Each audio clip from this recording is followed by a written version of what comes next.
The U.S. Department of Defense has awarded Advanced Technology International a $77 million contract to develop fifth-generation aerial target 5G-AT.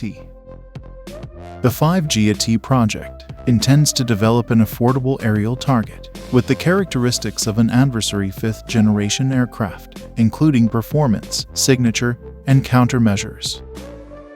Advanced Technology International will serve as the managing prime for this award, while Sierra Technical Services is named as a major subcontractor. Fifth-gen aerial target.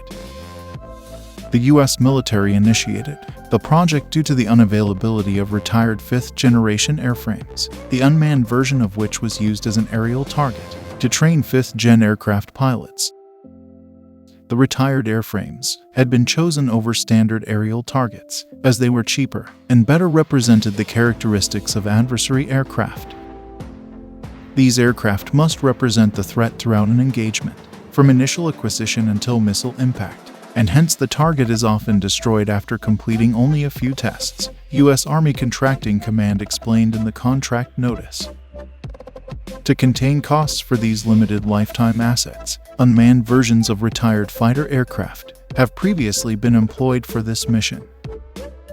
However, due to the increased cost and lifespan of the latest fifth-generation fighter aircraft, no retired airframes are available that adequately represent the characteristics of fifth-generation threats. Project goals.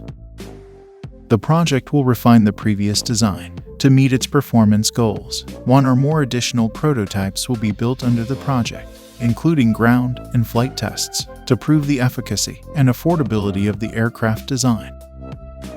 Upon achieving these objectives, the system could be integrated with auxiliary equipment such as range-unique control system, communications devices, scoring systems, and flight termination systems. Alternatively, the system could be transitioned directly to individual service branches for range integration and transition to production.